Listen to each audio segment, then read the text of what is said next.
புதினா பிரியாணி தான் நம்ம செய்ய போகிறோம். புதினாவை க்ளீன் பண்ணி அரைச்சி எடுத்து வச்சுருக்கேன்.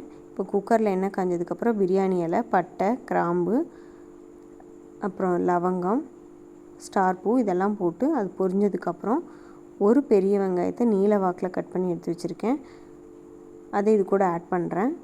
பெரிய வெங்காயம் நல்லா வதங்கினதுக்கப்புறம் நம்ம ஒரு தக்காளியை கட் பண்ணி அதையும் ஆட் பண்ணிக்கலாம்.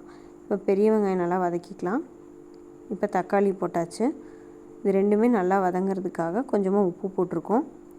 இந்த தோலில் நல்லா சுருங்குற அளவுக்கு வதங்கணும். அதுக்கப்புறம் ஒரு ஸ்பூன் இஞ்சி பூண்டு பேஸ்ட் நம்ம ஆட் பண்ணுறோம். இஞ்சி பூண்டு போட்டதுக்கப்புறம் கொஞ்சம் பச்சை வாசம் போகிற வரைக்கும் வதக்கணும். வதங்கினதுக்கப்புறம் கரம் மசாலா ஒரு ஸ்பூன், பிரியாணி மசாலா ஒரு ஸ்பூன் ஆட் பண்ணியிருக்கேன். சில்லி பவுட்ரு ஒரு ஸ்பூன் ஆட் பண்ணியிருக்கேன். இதெல்லாம் போட்டு நல்லா வதக்கிக்கலாம். ஏன்னா நம்ம பச்சை மிளகா புதினா கூட போட்டு அரைக்கலை. உங்களுக்கு தேவைப்பட்டால் நீங்கள் புதினா கூடயே பச்சை மிளகாவை போட்டு அரைச்சி எடுத்துக்கலாம். இப்போ நம்ம அரைச்சி வச்சுருக்க புதினாவை இது கூட ஆட் பண்ணிக்கலாம். இப்போ நம்ம மசாலா எல்லாம் போட்டிருக்கோம் இல்லைங்களா, அது கூட இதையும் சேர்த்து கலந்து விட்டுறலாம். கலந்ததுக்கப்புறம் கொஞ்சமாக மஞ்சத்தூள் ஆட் பண்ணிக்கோங்க.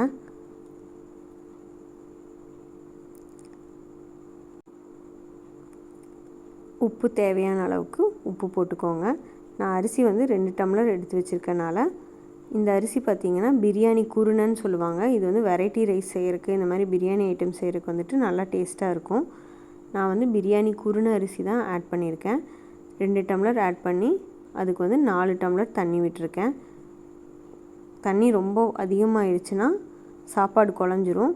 அதனால் அளவாக விட்டுக்கலாம். இப்போ 3 விசில் விட்டு ஓப்பன் பண்ணி பார்க்கலாம் ரைஸ் எப்படி இருக்குன்னு.